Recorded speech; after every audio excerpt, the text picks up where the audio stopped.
Ashama harkaa fuudhee daawwattootaa fi dhaggeeffattoota keenyaa nagaan keenya kabajaa fi jaalalaa bakka jirtan marattis naga qabu jechaa odeeffannoo wayitaawaa sa'aatii kanaaf qindeeffanneen isinittuma jalqaba irratti hangafoota oduu. Irree fi gaachanni saba Oromoo waraanni bilisummaa Oromoo tarkaanfii ilaalessaa humnoota bilxiginnaa irratti fudhachuu ifoomse. Gama biraan miseensonni raayyaa ittisaa Impaareettii Snaayiparii fi qawwee AKM qabatanii wobootti harka kennachuun dhagahame. Bal'ina isaa immoo isinis ni dhageessu. Finfinneen mariif dhiyaachuu irra hin turre jedhee gaafatamaan dantaa damee siyaasaa ABO Jaalboree Lammii. Jaalboree Lammii turtii addatti OMN wajjin taasiseen jalqabumaa mariin biyyaalessaa jedhame qaamolee dhimmichi ilaalatu hin hirmaachifne kan biltsiginnaan galtee siyaasaaf qopheeffate ta'uu saaxileera. Jaalboree Lammii dhimmoota hedduu irratti kan dubbate qindeeffanneerraa isin biraan geenya.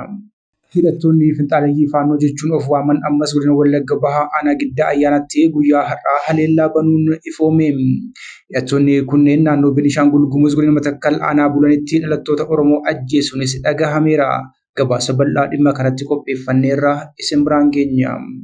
Odumaa walqabatee nan garguutetti faannoon uummata walitti qabdee baatanii Oromoota hirrukuttan taanaan iddirii hirmaannaa bataskaanaa yoo dhukkubsattan mana yaalaa yoo duutan ammoo bakka awwaalchaa hin argattan jechuun hawaasa doorsisaa ooluun dhagahame. Dhimma marii faannoo kanarratti odeeffannoo qindeeffanne qabnaa ni dhageessu.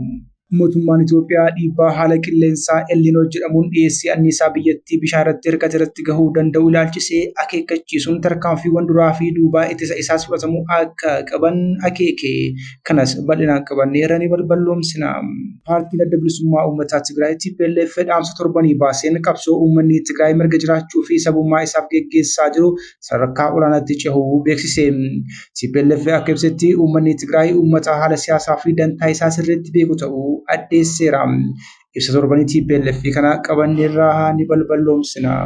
Abbaan taayitaa hojii daldala galaanaa UK akka jedhetti dooniin tokko hulaa Hormuz keessa osoo darbaa jirtu haleellaa qilleensaa hin beekamneen haleelamuu ishee gabaasa argate. Dhaabbatichi itti dabaluudhaan taateen kun kutaa mootora doonii irratti dhiibbaa kan geesse yommuu ta'u, miseensi hojjettoota doonii tokko ammoo du'uu isaa ibseera. Kanas ni dhageessu. Odeeffannoo wayitaawaa Impaareettii fi Oromiyaa keessaa argachuudhaaf toora YouTube chaanalii kanaa subscribe, like, share taasisaa jechaan gara odeeffannoo bal'inaan qindeeffannetti sin dabarsa.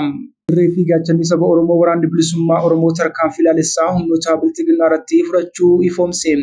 Gama biraan miseensonni raayyaa ittisaa Impaareettii Snaayiparii fi qawwee qabatanii wobootti harka kennachuun dhagahame.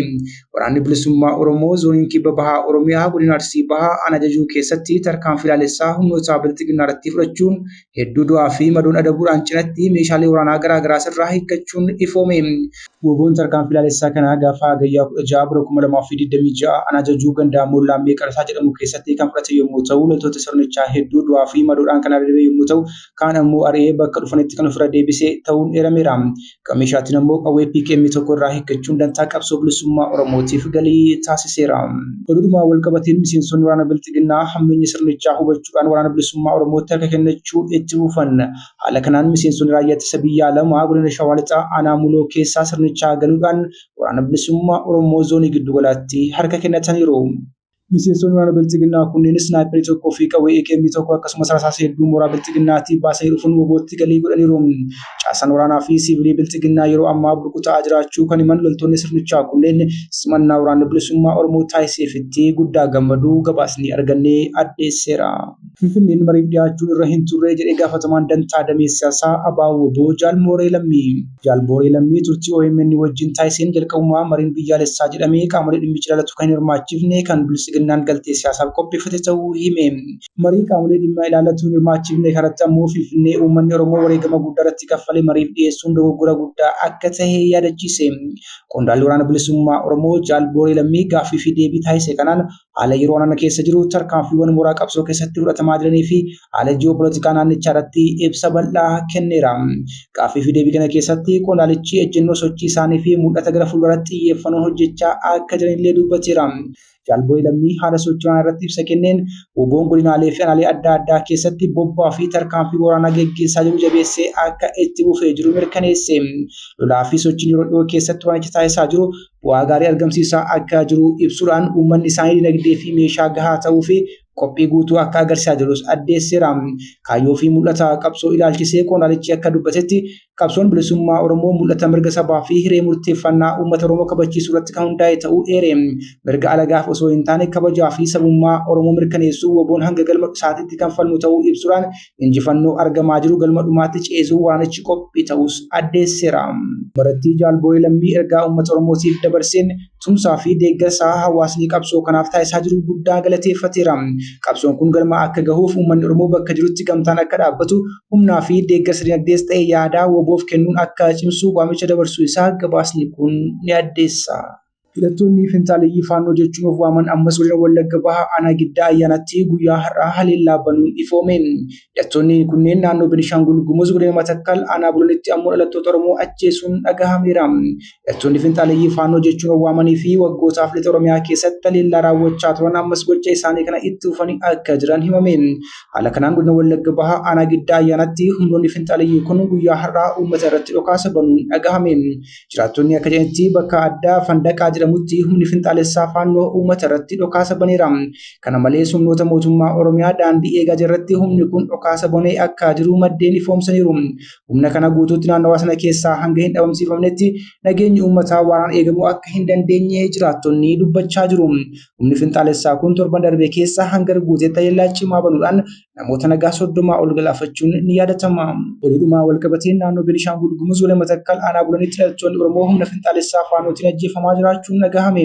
Akka odeeffannoon argame addeessutti hidhattoonni Finxaaleeyyii Faannoo deeggarsa caasaa mootummaa Aanaa Bulan qaban jiraattota gabaa ganda Gaalessaa waliin galaa jiran bakka addaa Calliyaa jedhamutti eeguudhaan lubbuu dabarsuun himameera. Kanneen lubbuun isaanii dhaban obbo Argataa Sanbatoo fi obbo Olaanii Admaasuu kanneen jedhaman akka ta'e jiraattonni himaniiru. Namoonni kunneen namoota nagaa jireenya idilee jiraatan akka ta'e illee maddeen dabalanii himaniiru.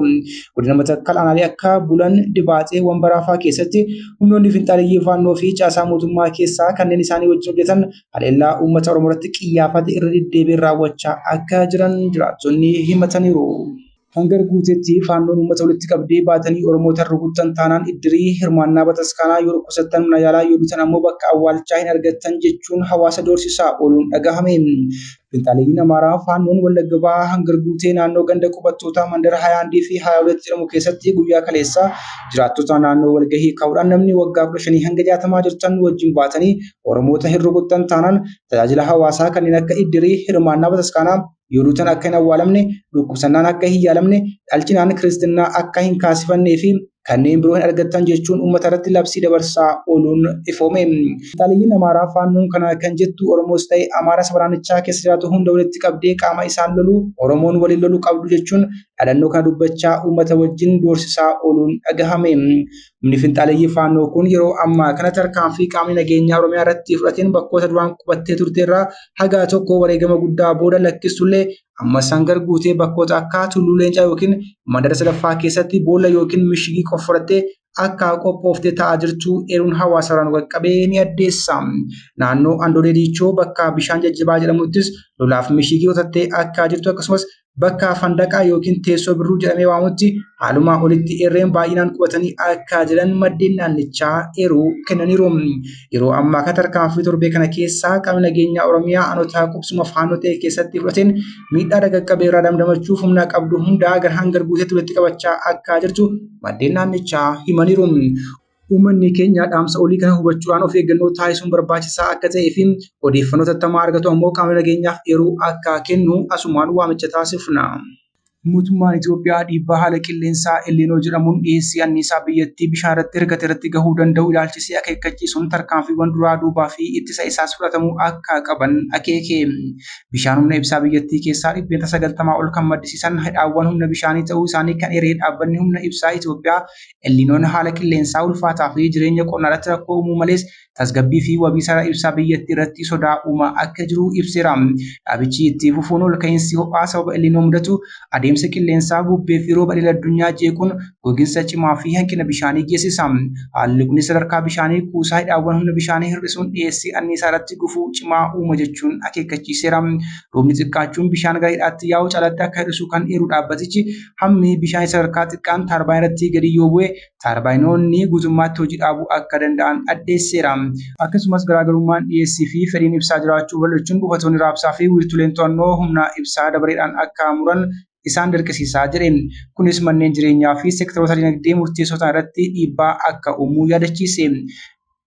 Dhaabbanni humna ibsaa Itoophiyaa akka jedhutti balaa elniinoo guutummaatti hubachuu fi tarkaanfii dursaa fudhachuun wabii humna ibsaa irratti dhiibbaa gahuu xiqqeessuuf murteessaa akka ta'e yaadachiise.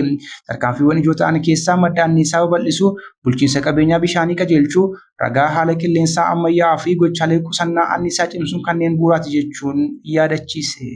Paartiin adda bilisummaa uummataa Tigraay TPLF dhaamsa torbanii baaseen qabsoon uummanni Tigraay mirga jiraachuu fi sabummaa isaa eegsuuf gochaa jiru sadarkaa olaanaatti cehuu addeesse. TPLF akka ibsetti uummanni Tigraay uummata haala siyaasaa fi dantaa isaa sirriitti beeku ta'uu addeesseera. Balaa sanyii duguuggaa yookaan jinoosaayidii irratti aggaamee dura dhaabbachuun mirga sabummaa fi abbaa biyyummaa isaa eegsisuuf dirqama qabsootti galuu isaas eere. Ibsicha keessatti dargaggoonni hedduun eenyummaa fi kabaja uummata isaanii eegsuuf galirree qabsootti seenaa akka jiran ibsameera. Waraana keessaa kan ba'anii tursiifaman deebi'anii gurmuu isaaniitti makamaa akka jiranii fi dargaggoonni haarawaayis leenjitti galuun humna waraanaa sana caalaatti jabeessaa akka jiranis beeksiseera. Gama deeggarsa miidiyaaniitiin solola itti banamee fashaleessaa akka jiran addeesseera. Uummanni Tigraay miidhaa namtolchee fi uumamaa wal faana damdamachuun qabsoo isaa itti fufaa jira jedhe. Hanqina roobaa dhufeen oomisha irratti miidhaan akka hin geenyeef rooba dhaabuu dandamachuuf carraaqqii gochaa akka jirullee ibseera.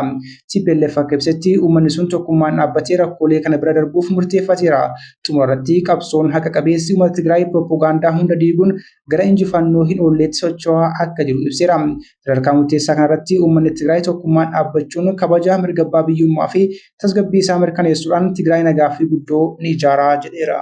Abbaan taayitaa hojii daldala galaanaa UK akka jedhetti dooniin tokko ulaa Hormuuz keessa osoo darbaa jirtu haleellaa qilleensaa hin beekamneen haleelamuu ishee gabaase. Dhaabbatichi itti dabaluudhaan taateen kun kutaa mootoraa doonii irratti miidhaa kan geesse yommuu ta'u, miseensi hojjettoota doonii tokko ammoo du'uu ibseera. Akka gabaasa kanaatti eegdonni galaanaa Oomaan yeroo ammaa hojjettoota doonii hafan baraaruuf tattaaffii taasisaa jiru. Taateen kun kan mudate yeroo imalli galaanaa ulaa Hormuuz jeequmsa guddaan mudachaa jirutti yommuu ta'u, lakkoofsi dooniiwwan ulaa kana fayyadamanii baay'ee gadi bu'eera. Waraana Ameerikaa fi Israa'el irratti biraan dura guyyaa guyyaan dooniiwwan 130 ol ulaa kana keessa darbaa turan. Kan dura pireezidaantiin Ameerikaa Doonaald Tiraamp Waayit Haawusitti gaazexeessota wajjin haasa'uun waliigaltee yeroo Iraan wajjin qaban dheeressuuf karoora akka hin qabne ibsaniiru. Akkasumas Teheraan waliigaltee barbaachisaa ta'e irraa gahuuf ammallee qophii akka hin taane akka amanan dubbataniiru. Kabajamtoota hordoftoota keenya oduu sa'aatii kanaaf qabannee dhiyaannee kana gammaatti hordoftan ture. Oduu biraan hanga walitti deebinutti nagaa ta'a. Haga dhagaa.